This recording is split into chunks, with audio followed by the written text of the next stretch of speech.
In 2006, the NBA introduced a new basketball made of synthetic material. Spalding designed the new ball to be easier to handle and bounce better on the court. Despite upgrades, many NBA players began experiencing cut fingers and torn ligaments, and the ball was sticking to their hands during games.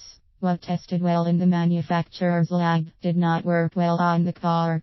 After complaints from stars like Shaquille O'Neal, LeBron James and Steve Nash, NBA Commissioner David Stern admitted it was a mistake not to consult with players before making the decision to change the ball's design. The NBA went back to using the leather ball after just a few months of using the synthetic one.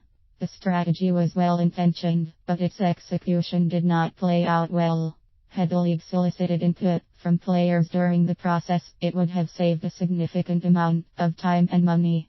The real world often interferes with even the most solid strategies, setting off a whole list of derailments. Priorities shift, timelines get pushed back, plans change. These situations require leaders with strong strategy execution skills. Much of the work of identifying and developing these skills falls to human resource professionals and talent managers. If you are on the front lines of hiring, promoting and training leaders within your organizations, here are 2 ways you can enhance their ability to execute. Know what makes a leader excel at execution. Whenever your organization implements a strategy, it's inevitable something will happen to alter the course of the original plan. Leaders must be able to manage change effectively and be able to adapt when they encounter obstacles. They must be flexible and not view changes as failures, but as adjustments to the objective they are working on. Other important characteristics of leaders who excel at strategy execution include action orientation, being able to take practical action when necessary to handle a problem or situation, problem solving, the ability to find cause of and solution to complex issue, decision making, the ability to weigh the pros and cons of situations and take the best action possible. Results orientation, understand what results are most important to the strategy and focusing on how to achieve them, leading cross-functional teams, the ability to influence others when you don't have established authority.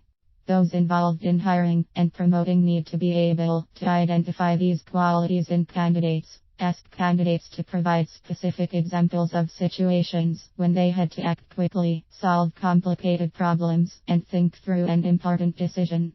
Conduct assessments and develop training. Before you can address your company's leadership challenges, you must identify the gaps. Conduct assessments to determine the extent to which your existing leaders and high potential employees have the skills required to effectively execute plans and initiatives.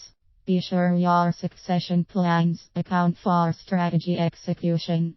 Assessment tools such as 360 assessments, behavioral interviews, leadership questionnaires, and simulations based on strategic scenarios the leader may face can help you screen for this important skill. After completing the assessments and interpreting their results, develop learning experiences that enhance candidates' strengths and addresses weaknesses. Offer different methods of training for optimal engagement. Effective training programs include webinars, on-the-job experiences, action learning, e-learning programs, and in-person classes. Keep in mind that most skills will still be learned on the job. Consider the 70-20-10 model of leadership development. Approximately 70% of learning takes place on the job, 20% as a result of coaching and mentoring, and 10% from classroom training. Much of what your potential leaders learn will occur while they are in active leadership roles, and the time you have to influence them through training and coaching is relatively short in comparison. That makes it that much more important to make training count, so when leaders are on their own, they don't develop bad habits or unlearn what they've been taught. This is why training and coaching should be ongoing. The bottom line: the skills and behaviors that make someone an effective leader don't always come naturally, but they can be learned through training and coaching.